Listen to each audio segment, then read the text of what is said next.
Ons skriflesing, geliefdes, kom uit Galasiërs vanaf vers 1.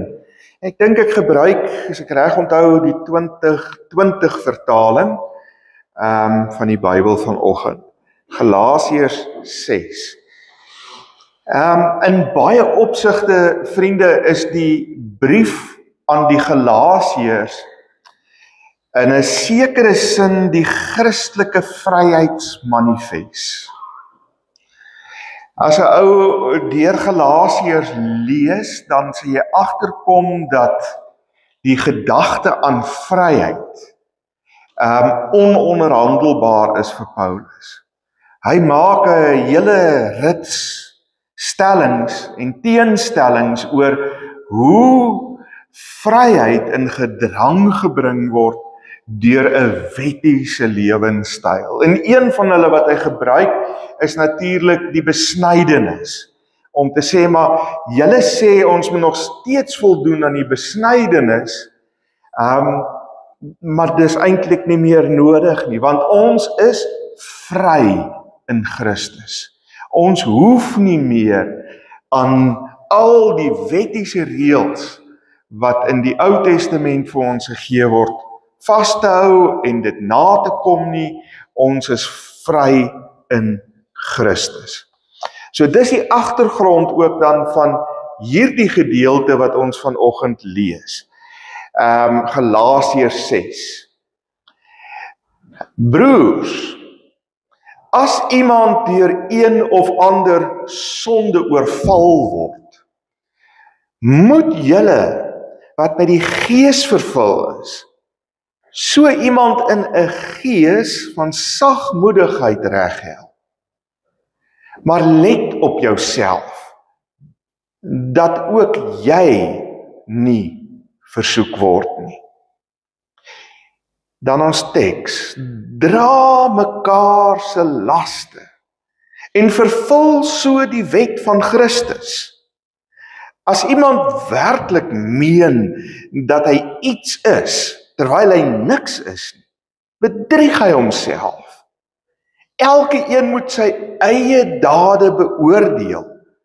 Dan sal hy kan trots wees slegs wat homself betref en nie wat 'n ander persoon betref nie. Want elke een moet sy eie las dra. Wie onderrig in die woord ontvang, moet die een wat hom onderrig, laat deel in al die goeie dinge wat hy besit. Moet julle nie laat mislei nie. God laat hom nie bespot nie. Wat die mens ook al saai, sal hy maai. Hy wat in die vlees saai, sal uit die vlees vernietiging oes, maar hy wat in die gees saai, sal uit die gees die ewige lewe oes. Laat ons daarom nie moeg raak om goed te doen nie, want as ons nie verslap nie, sal ons op die regte tyd oes. Laat ons dan, terwyl ons die geleentheid het, aan almal goed doen, maar veral aan die huisgesin van die geloof. En dan net bietjie terug, Galasiërs 5 vers 22 en 23, nou die gedeelte net voor hierdie, noem Paulus dan al die goed van die vlees op, né? Al die lelike goed wat mense doen, maar hy sê dan die volgende, maar die vrug van die Gees is liefde, blydskap, vrede, geduld, vriendelikheid, goedheid, getrouheid, sagmoedigheid, selfbeheersing. Teen hierdie soort dinge is daar nie 'n wet nie. En dit dan ons skrifgedeelte. Vriende, ek sukkel partykeer om te verstaan En dis ook die tema vir vanoggend. Waar is die kerk? Waar is die kerk? Jy sien, as ek so die sosiale media en die dinge lees en daarna kyk, dan val dit vir my op dat die kerk vir baie mense nie bestaan nie. Dat dit nie vir hulle belangrik is. Dat dit nie vir hulle saak maak nie.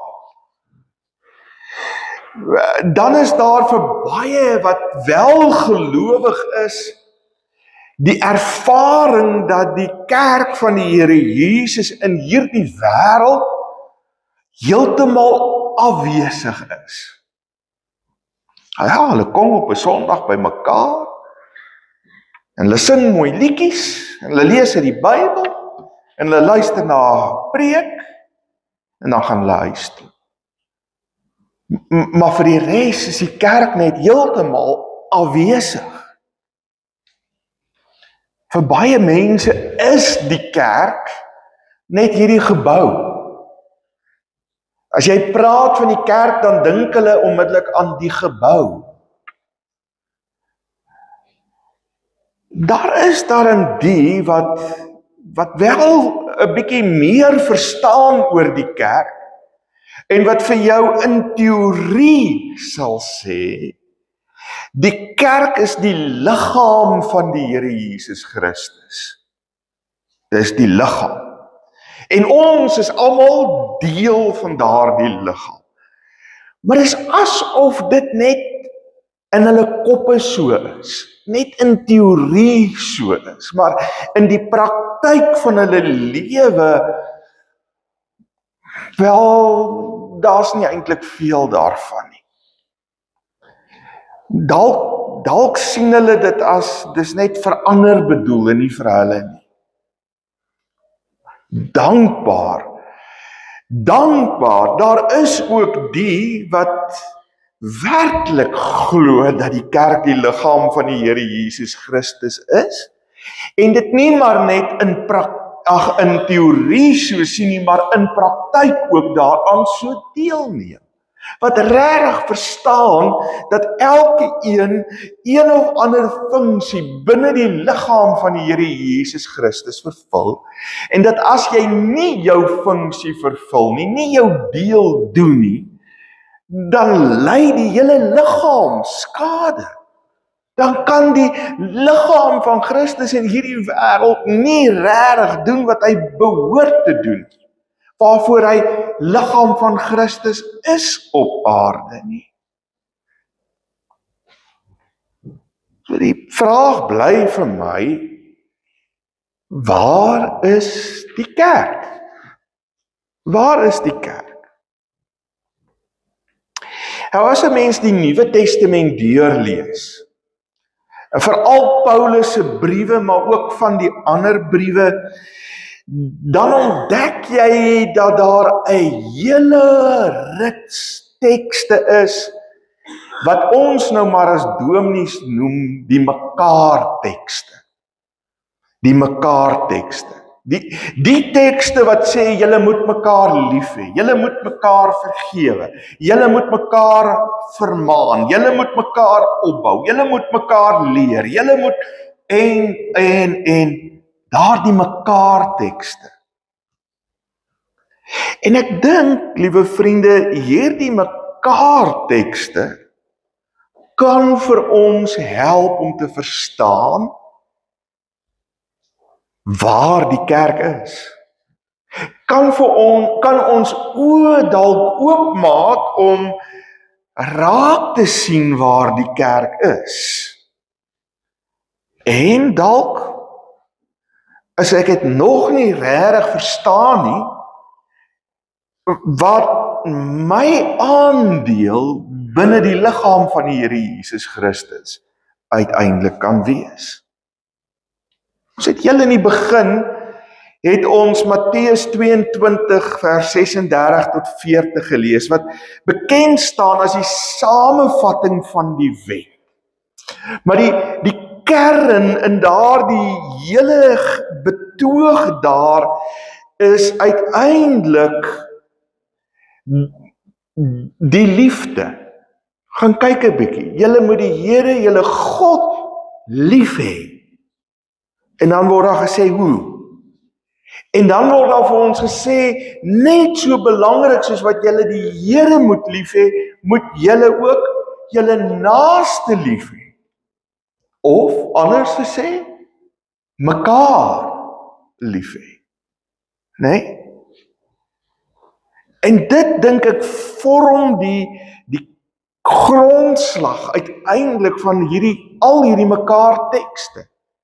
Al hierdie mekaar tekste word aan mekaar geweef in 'n sekere sin, aan mekaar gestik deur die een belangrike woordjie, liefde. En kom ek sê sommer heel aan die begin, hier alreeds vir julle, dit gaan nie weer hier oor een of ander soort wettiese gehoorsaamheid nie, van 'n klomp moets en moenies nie. Alhoewel daai tekste sê julle moet mekaar lief hê, wil dit nie sê dat dit op 'n wettiese gehoorsaamheid neerkom. Dit kom eerder vanuit 'n hart van liefde, dat ek eintlik by 'n punt kom om te sê, ek kan eintlik nie anders nie. Want dis wie ek is, dis wat ek is. Dis my rol binne die liggaam van die Here Jesus Christus. Galasiërs 2-5 verduidelik dit eintlik vir my baie mooi, en ek het 2 gedeeltes uit hierdie paar hoofstukke net so 'n greepie gaan haal, net om dit vir julle ook te wys. Paulus sal byvoorbeeld sê, wie sy medemens liefhet, voer die hele wet van God uit. Nie net 'n deeltjie nie, die hele wet word nagekom, word gedoen wanneer jy jou medemens liefhet. Op 'n ander plek sê hy, al wat van belang is die geloof wat deur die liefde tot dade oorgaan. Mooi gehoor? Ek sê dit weer. Al wat van belang al wat belangrik die enigste ding wat tel, is dat die geloof wat ek en jy bely, naamlik dat God die Here van ons lewe is, dat hy vir ons gesterf het aan die kruis en opgestaan het uit die dood, dat daardie geloof deur die liefde wat ons het, sigbaar sal word in wat ons doen elke dag. Elke liewe ding wat ons doen moet wys dat ons lief het.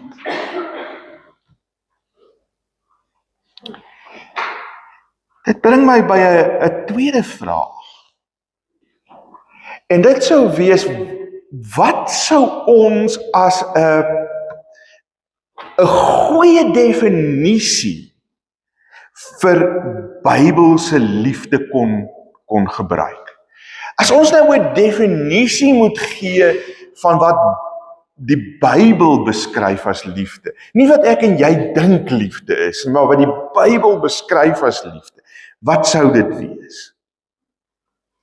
En ek het by hierdie definisie uitgekom, naamlik dat Bybelse liefde is 'n dienende, ondersteunende gesindheid, wat die belange van ander op die hart dra. Hoor mooi, dit gaan nie net hier oor 'n gesindheid nie, 'n gevoel nie. Alhoewel ek die woordjie gesindheid in die definisie gebruik, gaan dit oor 'n dienende, ondersteunende manier van lewe wat ander se belange eers te stel, bo jou eie.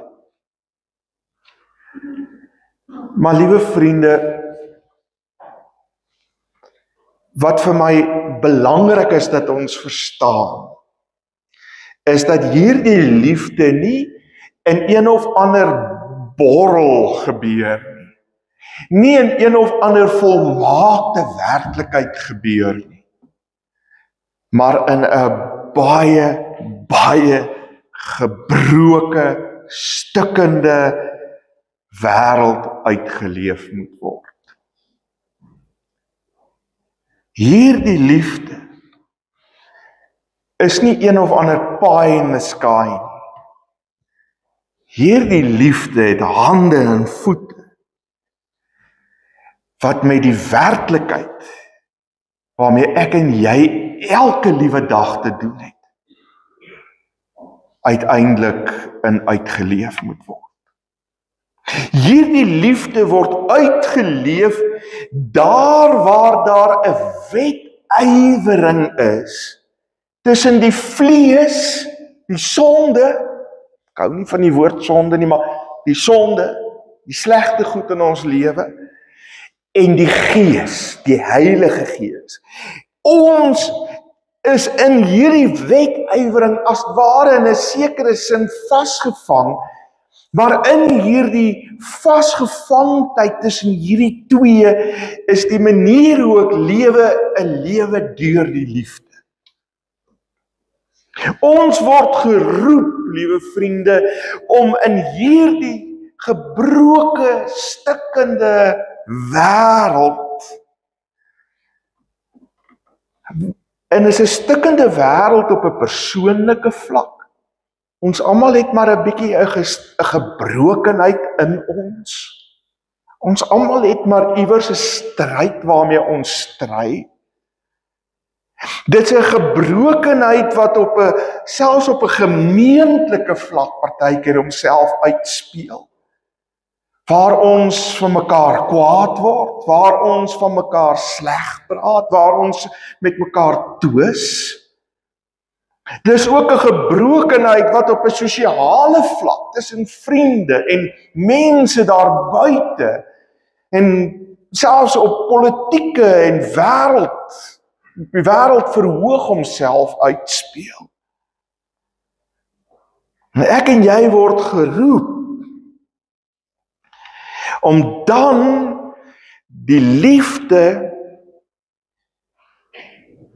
wat ons het te laat oorgaan in dade waarin ons mekaar dien as ons naaste.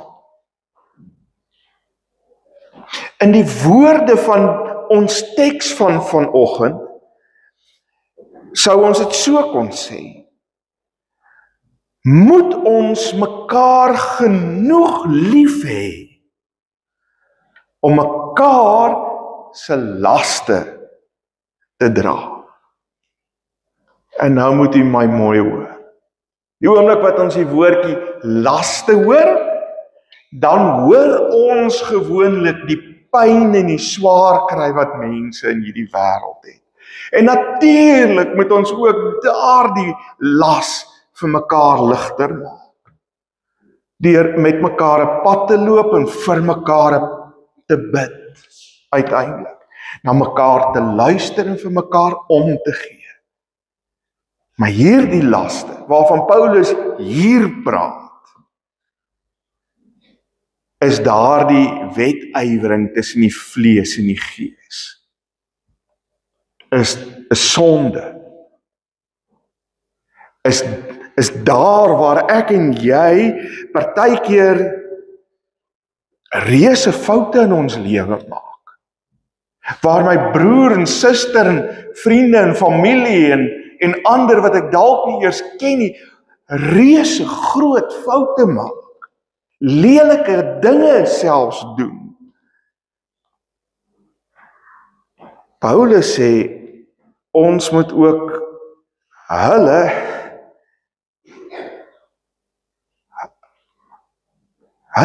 laste dra. Hulle laste dra. Sien, vriende, liefde verhinder ons om toe te laat dat ander mense vasgevang word in hierdie stryd tussen vlees en gees. En dat hulle in hierdie stryd vasgevang bly. Ek en jy moet eintlik deur ons liefde vir hulle help dus om van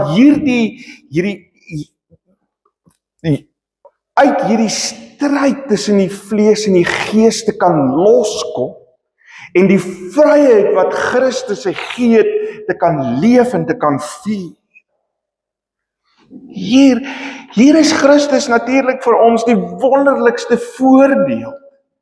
Want dink net, waarom het hy na hierdie wêreld toe gekom? Hy het na hierdie wêreld toe gekom, want die hele wêreld was vasgevang in die vlees, in die sonde, in alles wat sleg en verkeerd was, in 'n rebellie en in 'n opstand teenoor God, was ons vasgevang. En Jesus het ons so lief gehad, dat hy besluit het, hy kom na hierdie wêreld toe, hy kom word deel van hierdie wêreld, dat hy bereid is om ons las te kom dra. En daai las dra hy tot aan die kruis, tot hy daar sterf, tot hy die dood uit triomferend uit die graf opstaan. Maar die ongelooflike van Jesus is dat wanneer hy deel word van hierdie wêreld en ons las kom dra, dan doen hy dit nie met 'n sambok en 'n stok nie. Hy kom nie en hy slaan ons en maak ons seer en beskuldig ons van allerlei goed nie. Hy kom en hy doen dit in 'n gees van sagmoedigheid. Dink net aan al die pragtige verhale waar dit beskryf word. Die vrou by die put. Nie een keer verwyd Jesus haar oor die lewe wat sy leef nie. Hy bied haar eerder die water van die lewe aan. As hy by Saggeus kom, dan sê hy vir Saggeus, nog voor Saggeus enige iets kan bely, vanaand eet ek by jou. Vanaand kom ek tuis by jou. In 'n gees van sagmoedigheid kruip Christus as ware onder die las van hierdie mense en elke ander mens in die wêreld in. Galasiërs 6 vers 2 sê, dra mekaar se laste, hierdie laste, en vervul so die wet van Christus. En wat is die wet van Christus? Wet van Christus is sagmoedige liefde. Sagmoedige liefde. Die hartseer in hierdie wêreld is dit, liewe vriende. As 'n broer of 'n suster in hierdie omstandighede, in hierdie konteks van gemeente wees, in die moeilikheid raak, vasgevang word in die vlees, as ek dit so mag uitdruk, soos die teks dit doen, is een van die hartseerste momente dat die kerk se reaksie, mense van die kerk se reaksie, gewoonlik een is, waar ons die wat op die grond lê skop. Iemand sê iewers, die Christen geloof, die Christene is die enigste ouens wat hulle gewonde skiet.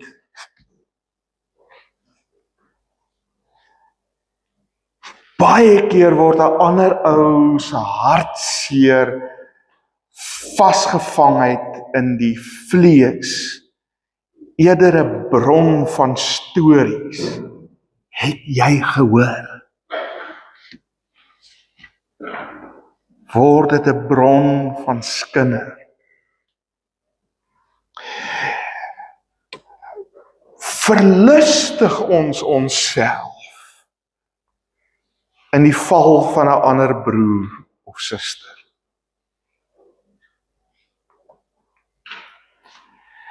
En ek dink dis hoekom ons partykeer sukkel om te sien waar die kerk is. Dis hoekom baie mense buite die kerk sukkel om te weet waar om die kerk van die Here Jesus te vind. Ek en jy word gevra om mekaar se laste in 'n gees van sagmoedigheid te dra. En kom ek wees eerlik met jou. Dit gaan nie maklik wees nie. Dit gaan baie van my en jou vat. Ek gaan in 'n sekere sin van my eie behoeftes, my eie goed moet afstand doen. En ek gaan die ander persoon eerste moet stel, belangriker moet ag as wat ek myself ag.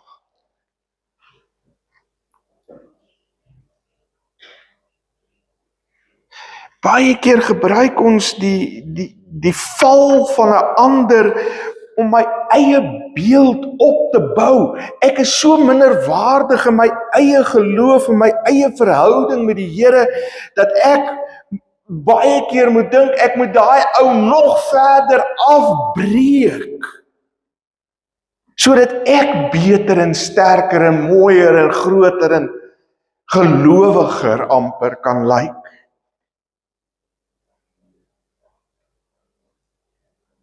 En vir mense wat in daardie slaggat getrap het, daarom praat die teks van, as jy iemand help, oppas dat jy nie ook self uiteindelik val nie, is daar 'n waarskuwing in hierdie teks.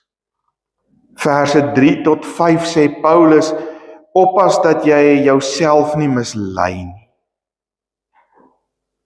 Want sien, daar is hierdie gevaar dat ons mekaar, en dit sê die teks ook, ons mekaar met mekaar kan vergelyk. Dat ons na mekaar kan kyk en sê, ek is beter. Die gevaar is ook dat ek kan dink, ek is sleg. Dis ook verkeerd.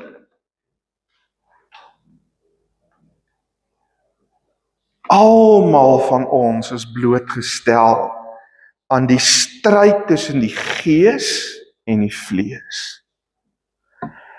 Dra daarom sorg dat jy in die gees bly wandel, sê die teks. As 'n geloofsgemeenskap, en dis die beeld wat Paulus gebruik met die Griekse woorde wat hy daar gebruik in die teks. Hy sê, as 'n geloofsgemeenskap moet ons soos 'n peloton soldate ingelid loop, ingelid marseer met die Heilige Gees. Met die waardes en met die vrug van die Heilige Gees, ek en jy in hierdie lewe optree, moet ons leef. Behalwe dat ons op 'n persoonlike vlak moet sorg dra, dat ons in die sonde kan val, moet ons ook sorg dra vir die gemeenskap waarin ons leef. Gemeenskap wat dikwels in twis en vyandskap en jaloesie en woede en selfsug optree. Kyk net wat gaan aan in die wêreld op die oomblik. Ek het nie nodig om dit te verduidelik nie. Dit gaan hieroor. En in hierdie wêreld word ons geroep om vredemakers te gaan wees. Om hierdie ouens te help om te verstaan dat daar iets groter en belangriker is as hulle eie selfsugtige begeerte. Wat regtig saak maak, sê Paulus, is dat ons nuwe mense is. En as nuwe mense in hierdie wêreld moet leef. En as ons broer en suster dit nie reg kry nie, moet ons hom help of haar help met 'n gees van sagmoedigheid. Paulus gebruik die beeld om dit te verduidelik. Hy gaan na die boerdery wêreld toe en hy sê, wat jy saai, sal jy maai. So as jy uiteindelik gaan saai op die vlees, dan gaan jy die slegte terugkry. Maar as jy saai op die gees, dan sal jy die ewige lewe kry. En dit gaan ook daaroor dat ons sal saai in ander ouens se lewe en dat ons juis deur liefde te saai en liefde uit te leef in 'n gees van sagmoedigheid ander kan help om uiteindelik die vrug van die gees te kan dra. Oppas, sê Paulus, moenie jouself mislei nie. En dan sê hy, by God, laat nie met hom spot nie. Saai op die akker van die vlees, kry jy die dood en verderf. Saai op die akker van die gees, Heilige Gees, en dan kry jy die ewige lewe. En God ontvang die eer vir alles. Al waarop ons ooit kan trots wees, is die kruis van die Here Jesus Christus. So, vriende, kom laat ons die vrug van die Heilige Gees sigbaar uitleef in ons lewens. Op 'n persoonlike vlak, met geduld teenoor ander, met vriendelikheid en met goedheid, 'n hart wat omgee. Op 'n gemeenskaplike, binne die gemeenskap, met getrouheid en sagmoedigheid en selfbeheersing, en in my eie lewe met liefde, blydskap en vrede. So sê die Bybel, so sê Paulus, word die hele wet van Christus uitgevoer. Die wet van liefde. Daar waar die wet van liefde geleef word, daar word die kerk sigbaar tussen die ruïnes van hierdie wêreld, tussen die gebrokenheid van hierdie wêreld.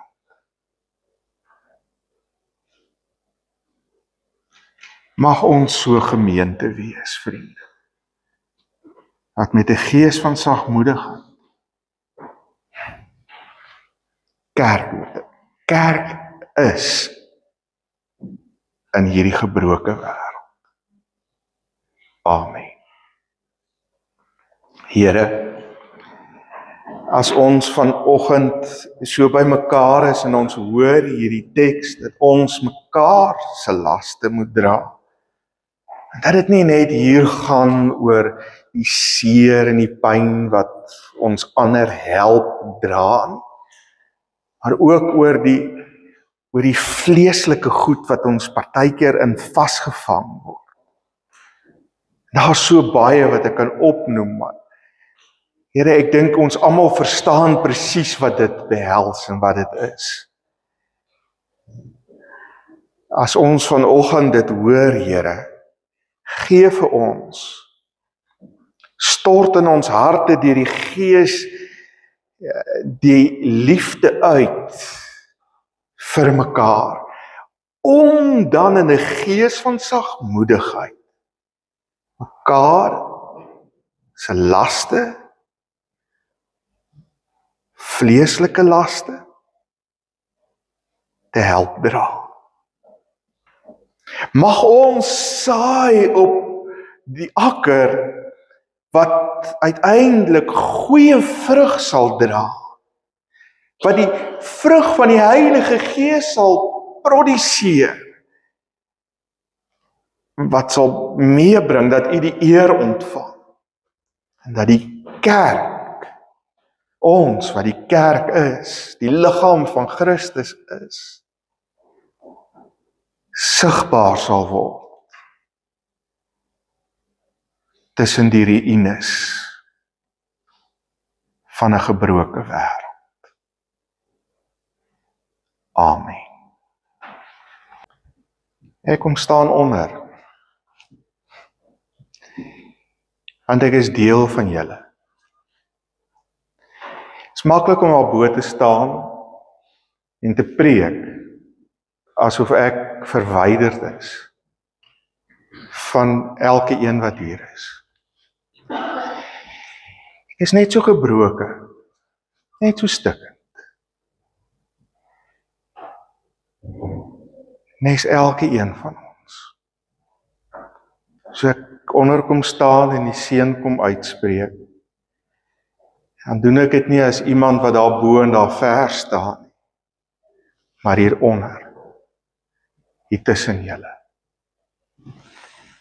Vang die seën van die Here, gaan met sy vrede hier vandaan. Die genade van die Vader, die liefde van die Seun, en die inwoning van die Heilige Gees, sal met julle elke een wees. Amen.